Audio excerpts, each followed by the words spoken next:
এক চাষির ছিল এক সুন্দর আম বাগান। গাছে ঝুলছে পাকা পাকা আম। কিন্তু একদিন সে দেখল কে যেন লুকিয়ে লুকিয়ে রোজ আম খেয়ে যাচ্ছে। চাষি ভাবল, এ কেমন ব্যাপার। সকালে সে গাছে লুকিয়ে রইল। তখনই দেখল একটা দুষ্টু কাঠবিড়ালি এসে টুপ করে একটা আম ছিঁড়ে খেতে বসেছে। চাষি রেগে বলল, আহা, তোকে তো ধরতেই হবে।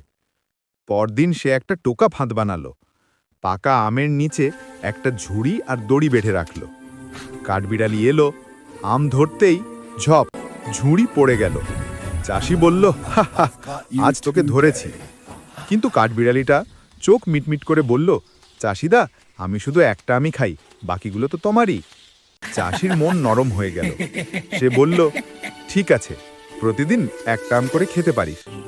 তারপর থেকে তারা দুজন বন্ধু হয়ে গেল। একজন আম ফলায়, আরেকজন আম খায়। লেবু কাঠবিড়ালি।